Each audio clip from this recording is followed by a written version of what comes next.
I don't want to do reality because reality never runs smooth. There are certain actors whose faces instantly bring back an era. Not because they were the most handsome men in Hollywood, or because they appeared on every magazine cover, but because they carried something that couldn't be manufactured. They looked like they had lived the lives they were portraying. Every scar, every weary glance, every moment of silence seemed earned rather than performed. Nick Nolte was one of those rare actors. Watching him was never about escaping reality. It was about confronting it. And perhaps that is why, decades later, his greatest performances still feel startlingly honest. When audiences first inducted Nick Nolte, they weren't simply meeting another promising leading man. They were witnessing the arrival of someone who seemed almost impossible to categorize. He possessed the rugged strength of a classic American hero, yet beneath that powerful exterior was a vulnerability that surfaced in unexpected moments. Directors quickly realized they weren't working with an actor who could easily fit into Hollywood's familiar molds. Nolte brought unpredictability into every scene, and that unpredictability became his greatest artistic gift. Ironically, acting had never been part of a carefully planned future. Born in Omaha, Nebraska, and raised between Arizona and California, Nolte spent much of his youth feeling as though he never quite belonged. Dyslexia made school an ongoing struggle, leaving him frustrated long before anyone recognized the intelligence that existed beyond textbooks. Athletics offered another possibility, and his natural size and strength made football seem like a promising direction. But injuries, changing circumstances, and an independent spirit repeatedly pulled him away before any single path could define his life. It wasn't until acting entered the picture that everything began to make sense. The stage offered something no classroom ever had, a place where intense emotions, restless energy, and powerful physical presence became strengths instead of obstacles. Rather than trying to suppress those qualities, he learned to channel them into characters who felt remarkably real. That authenticity would soon become impossible to ignore. In 1976, television audiences finally met Nick Nolte through the groundbreaking miniseries Rich Man, Poor Man. Almost overnight, he became one of America's most talked-about new actors. Yet even in that breakthrough performance, there was something refreshingly unfinished about him. He wasn't polished, he wasn't predictable, and he certainly wasn't trying to be. Looking back now, that may have been the very reason audiences believed every moment they saw him on screen. Success arrived quickly after Rich Man, Poor Man, but what followed was far more important than sudden fame. Hollywood had discovered a leading man unlike the polished stars who dominated the era. Nick Nolte didn't rely on effortless charm or movie star glamour. Instead, he brought a sense of unpredictability that made every scene feel alive. Audiences never had the impression that he was simply reciting dialogue. It always felt as though something unexpected might happen the moment the camera started rolling. His growing popularity reached another level with The Deep in 1977. At first glance, the film looked like another adventure designed to capitalize on the public's fascination with underwater thrillers. But while spectacular locations and suspense drew audiences into theaters, Nolte's performance helped anchor the story with a believable physical presence. He looked completely at home in demanding situations, giving the impression of someone who had lived a far tougher life than the average Hollywood leading man. For many moviegoers, this became their first lasting image of Nick Nolte, a rugged, confident actor whose strength never felt manufactured. That image grew even richer with North Dallas 40. Drawing on his own experience as a football player, Nolte portrayed a professional athlete whose body and spirit had both begun to wear down under relentless pressure. Rather than glorifying the sport, the film explored its emotional and physical costs, and Nolte's performance carried a quiet authenticity that critics immediately recognized. He wasn't playing a hero chasing victory. He was portraying a man confronting the price of ambition, and audiences believed every painful moment. Then came 48 Hours, the film that firmly established him as one of Hollywood's most dependable leading men. Opposite the explosive energy of Eddie Murphy, Nolte provided exactly the balance the story required. His stern determination, dry wit, and unmistakable authority created a partnership that became one of the most memorable screen pairings of the decade. Around the same period, he surprised audiences once again by revealing an unexpected gift for comedy in Down and Out in Beverly Hills, proving that beneath the hardened exterior was an actor with remarkable versatility. By the mid-1980s, Nick Nolte had reached a point few actors ever achieve. He was respected by directors, admired by critics, and embraced by audiences. More importantly, filmmakers had begun to understand a simple truth. The secret to Nick Nolte's success was never trying to change him. His greatest performances emerged whenever directors trusted the intensity he naturally carried, instead of asking him to hide it. By the end of the 1980s, something subtle began to change. Nick Nolte was no longer being cast simply as the tough man who could dominate a room through sheer physical presence. Directors had started to recognize another side of him, one that was quieter, more fragile, and infinitely more complicated.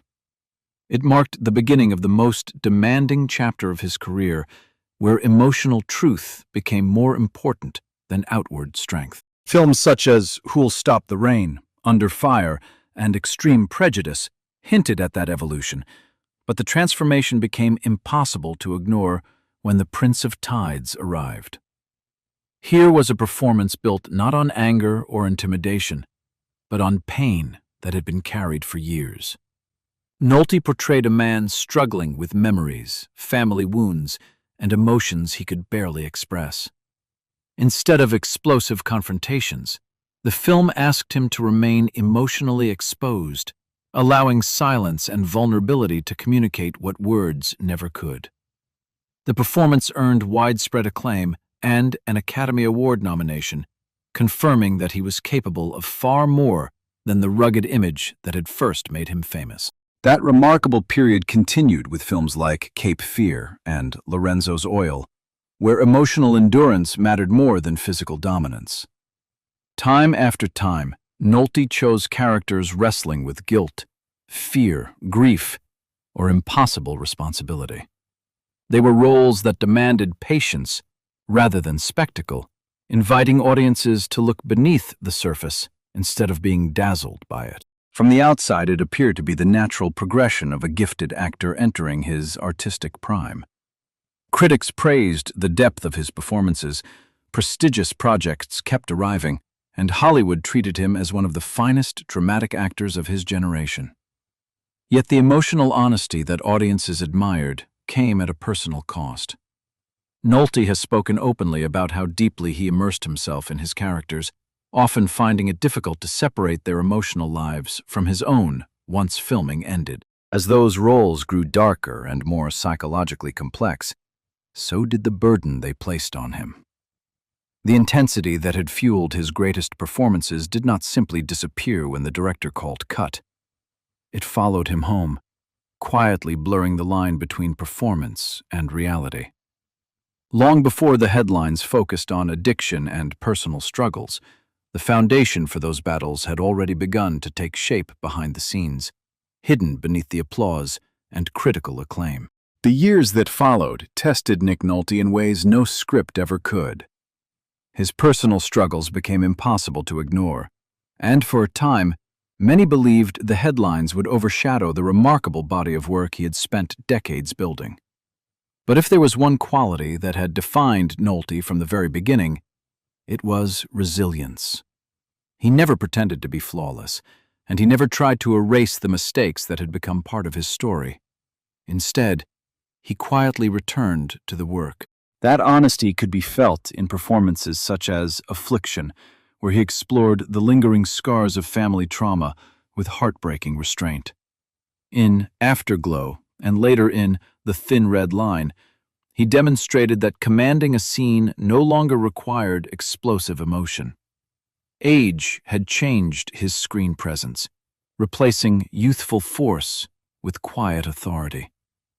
Even when surrounded by extraordinary ensemble casts, Nolte remained unforgettable because every expression seemed to carry a lifetime of experience. As the new century unfolded, he embraced character roles rather than chasing leading man status.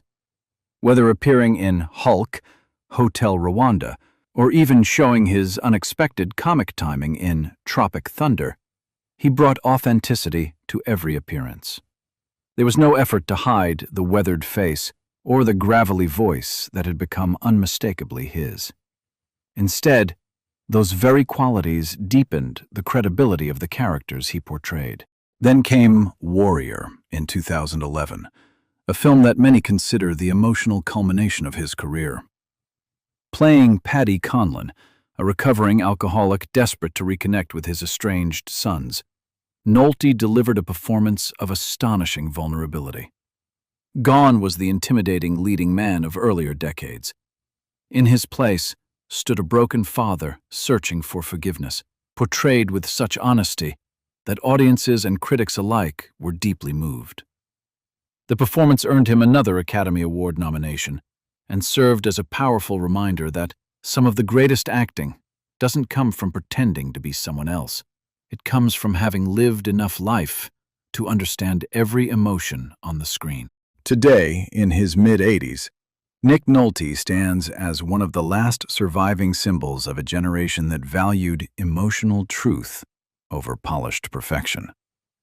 While he appears on screen only occasionally, he has never formally retired from acting, choosing projects carefully and only when a role genuinely speaks to him.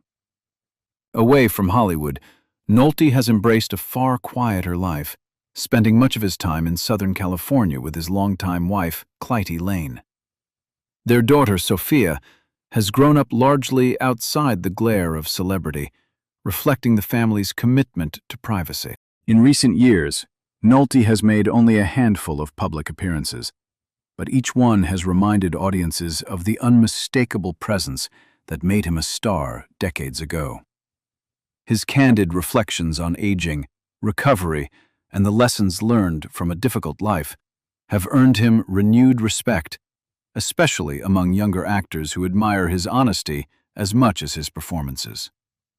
Meanwhile, films like The Prince of Tides, Affliction, and Warrior continue to find new audiences through streaming platforms, introducing his work to viewers who were too young to experience his remarkable career the first time around.